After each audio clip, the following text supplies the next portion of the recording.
The tragic story of Cassie Jo Stoddart's murder. In the quiet town of Pocatello, Idaho, where the serene beauty of nature often overshadows the dark aspects of life, a tragic crime unfolded that would send shockwaves through the community.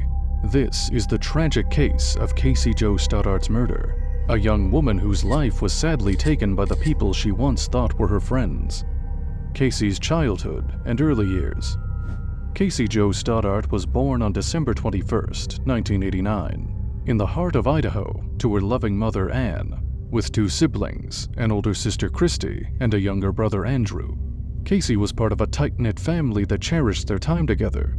Cassie was a warm and friendly person who easily connected with others.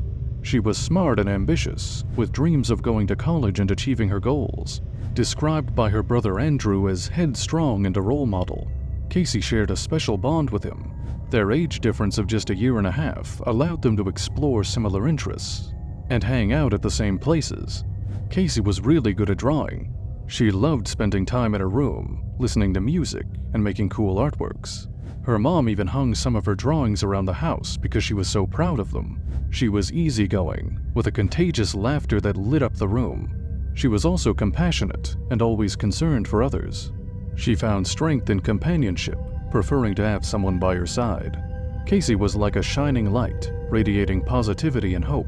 She had so much to offer, so much life left to live. But her story took a devastating turn, one that we must now explore. Background of the killers.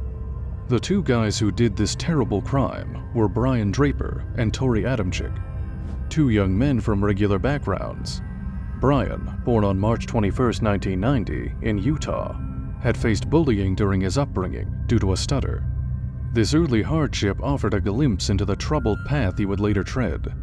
Tori Adamczyk, born on June 14, 1990, in Pocatello, met Brian at Pocatello High School after moving to the area.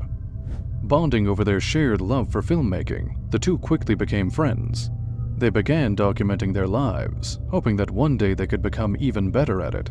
Brian and Tori met Cassie when they were all at Pocatello High School.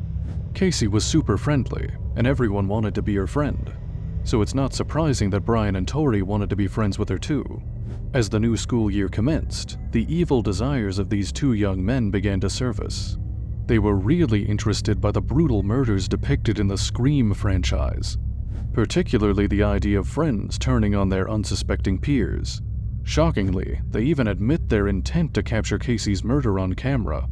This revelation occurred as they skipped their fourth-hour class to compile a list of potential victims, with Cassie occupying the top spot. I'm sorry for Cassie's family.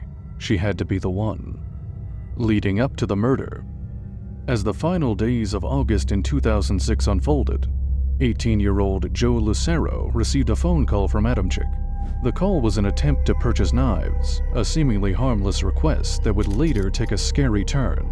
Meeting up with Draper, they bought 4 knives, with Adamczyk covering the remaining $5 for the purchase. What they concealed was the dark purpose behind these acquisitions. Despite their aspiration to be amateur filmmakers, Draper and Adamczyk were nothing more than troubled teenagers, with a compilation of poorly shot clips documenting their evil plans. The video, recorded days before Cassie's murder, showcased their awkward conversations, revealing their intent to terrorize and kill. Their disturbing plan, where they thought that they could become more famous than serial killers like Ted Bundy, displayed their desire for fame and attention. They believed that they could take innocent lives and evade justice, all while planning to take more. On the night of September 22, 2006, Cassie left to take care of her aunt and uncle's house, Allison and Frank Contreras, on Whispering Cliffs Drive in Bannock County. Cassie's boyfriend, Matt Beckham, joined her for the evening, planning to watch movies together. Little did they know that their night would turn into a nightmare. Events before the murder. Draper and Adamczyk arrived at the residence around 7 p.m., presenting themselves as friends. Cassie gave them a tour of the house, unaware of the impending danger.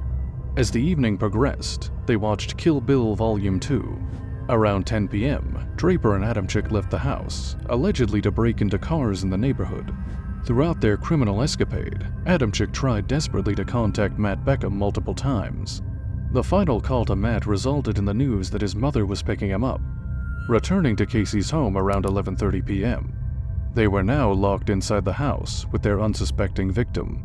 Their extreme love for movies and their wish to be famous made them do really terrible things. The horrifying murder of Cassie Jo Stoddart. The nightmare began with Adamczyk and Draper wearing dark clothing, armed with knives. They made their way into Casey's room. The details of the following events are too horrifying to describe fully, but one thing is clear: Cassie Jo Stoddart faced unimaginable terror in her final moments. Adamczyk and Draper, driven by their imaginations and desperation for recognition, brutally stabbed Casey multiple times, leaving her to die a painful and horrifying death. Their actions were not driven by any reasonable motive, but rather a desire to satisfy their darkest urges. The investigation and arrests. The discovery of Casey's lifeless body shook the community to its core. Detectives quickly turned their attention to Brian Draper and Tori Adamczyk, who had left behind a trail of evidence leading straight to them. During questioning, the two first insisted that they were watching movies and messing with cars. However, as evidence mounted, including the discovery of a partially burned notebook paper with Adamczyk's handwriting, their stories began to change. Draper finally confessed to his involvement, revealing that Adamczyk had forced him into stabbing Casey. He quoted Adamczyk's disturbing command, "You need to stab her. You need to stab her." Adamczyk, in return, asked for an attorney when confronted with the evidence, effectively ending the interview. Both young men were arrested on September 27, 2006, on charges of first-degree murder and conspiracy to commit first-degree murder. The trials and sentences. The trials that followed were a testament to the terrible nature of the crime. Medical examiners detailed the brutality of Casey's murder, with 30 stab wounds, and the likely fatal blow to her right ventricle. Both examiners agreed that at least 2 knives were used, one of which had a non-serrated blade. Brian Draper's attempt to suppress his 4th interview, conducted without his parents present, was denied, as he had waived his rights to remain silent.